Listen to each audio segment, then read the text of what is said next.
بسم اللہ الرحمن الرحیم۔ ناظرین، ایک مسلمان کے لیے حلال کی کتنی اہمیت ہے اس کا اندازہ صرف ہم اس بات سے لگا سکتے ہیں کہ اللہ رب العزت کے نزدیک اس بندے کی کوئی بھی عبادت، کوئی بھی نماز، روزہ، حج، زکوٰۃ یا کوئی بھی عبادت بدنی ہو یا مالی ہو یا جسمانی، کوئی بھی عبادت قبول نہیں ہے جس کے جسم کے اندر حرام غذا یا حرام لقمہ جاتا ہے۔ اس حوالے سے ہم بات کریں گے۔ ہمارے ساتھ موجود ہیں جناب اظہر اقبال صاحب۔ آپ ایم ایس سی کیمسٹری آپ نے کیا ہوا ہے، P H D, M Phil P H D scholar ہیں آپ، اور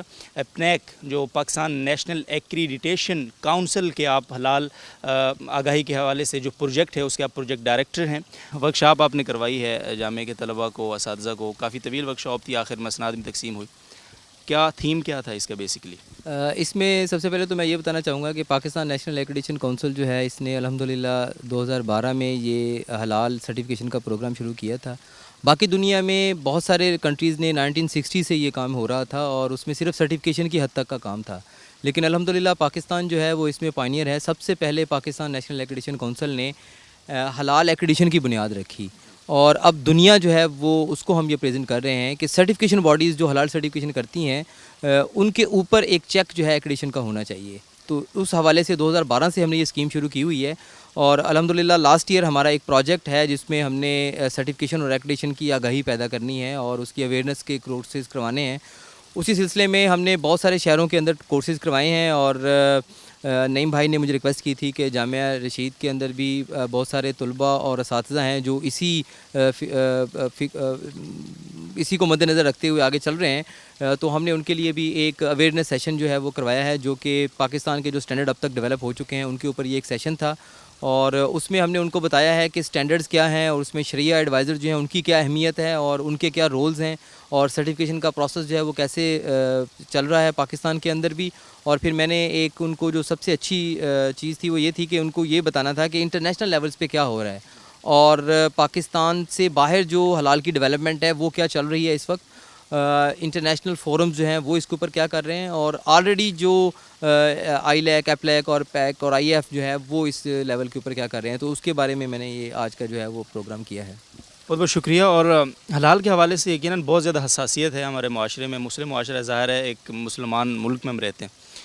کبھی کہتے ہیں جی لوگ کہ یہ چپس بھی حلال نہیں ہیں، کبھی وہ ٹافی بھی، اس میں بھی فلاں مسئلہ ہے، مطلب خوراک سے لے کر ایون یہ کہ لباس اور پہننے کے جو چیزیں، جتنے بھی ہمارے شوز ہو گئے، کپڑے ہو گئے، اس حوالے جی میڈیسن، تو اس حوالے سے، اور یعنی ایک مسلم کنٹری میں اتنی کنفیوژن ہے اس حوالے سے، تو آپ جو اتنا عرصے سے ماشاءاللہ سے کام کر رہے ہیں، چیزیں کر رہے ہیں، تو کیا دیکھتے ہیں کہ کب تک ایک ہم اچھی پوزیشن میں ہوں گے حلال کے حوالے سے؟ اس میں انشاءاللہ بڑی اچھی پروگرس ہے، کیونکہ باقی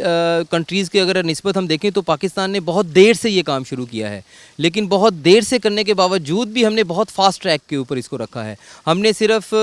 مینوفیکچرر جو ہیں ان کو سرٹیفکیشن باڈیز کے حد تک نہیں چھوڑ دیا، بلکہ ان سرٹیفکیشن باڈیز کے اوپر ہم نے حلال ایکریڈیشن انٹروڈیوس کروا دی ہے، اور یہ جو حلال ایکریڈیشن ہے اس کے لیے اوپر بھی انٹرنیشنل ادارے بن چکے ہیں۔ انٹرنیشنل حلال ایکریڈیشن فورم ہے، سیمیک کے اندر بہت سارا کام ہو رہا ہے، OIC کنٹریز میں بہت سارا کام ہو رہا ہے، تو اب یہ بڑے فاسٹ ٹریک کے اوپر کام ہو رہا ہے۔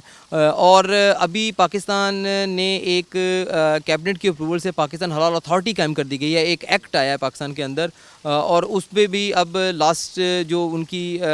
ہے ویک اس میں میٹنگز بھی ہوئی ہیں، اور اس میں اب ایڈورٹیزمنٹ بھی آئے گی، ان لوگوں کی اپائنٹمنٹ بھی ہوگی، تو وہ حلال اتھارٹی بھی ڈیولپ کی ہے۔ باقی دنیا میں یہ سسٹم ابھی تک نہیں اسٹیبلش ہوا، ہم نے پاکستان میں دیر سے شروع کیا، لیکن بہت اچھی اور فاسٹ ٹریک کے اوپر ہم نے یہ شروع کیا ہے۔ بہت بہت شکریہ۔ اور حلال فاؤنڈیشن کو یقیناً آپ جامعہ الرشید کو جو ادارہ ہے، ایک انیشیٹو لیا ایک مدارس کی طرف سے جامعہ الرشید نے کہ حلال کے حوالے سے وہ اپنی خدمات انجام دے سکے، چونکہ ظاہر ہے حلال کے حوالے سے جتنا علماء اچھے انداز سے آگاہی دے سکتے ہیں قرآن و حدیث کی روشنی میں، پھر ان کے پاس دوسری تعلیم بھی ہو،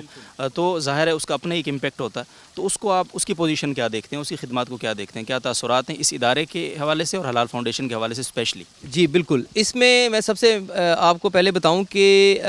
یہ جو حلال کا ایشو ہے یہ ریلیجیس ایشو ہے، یہ کوئی سٹینڈرڈز کے ایشو نہیں ہے کہ گورے نے کوئی سٹینڈرڈ بنایا ہے یا ISO کو سٹینڈرڈ بنا دے گا۔ یہ حلال جو ہے ریلیجیس ہے، اور اس میں جو میری پرسپیکٹیو ہے یہ ہے کہ دنیا اس وقت پاکستان کی طرف دیکھ رہی ہے، دنیا، کیونکہ الحمدللہ ہمارے پاس جو علماء کا ایک بہت اچھا اور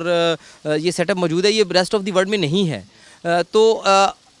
علماء کے ہمیں خدمات اس لیے ضروری ہیں کہ شرعی ایڈوائزر کا ہونا لازمن ہے اس کے اندر، کیونکہ حلال اور حرام میں جو گواہی ہے اس کے لیے ایک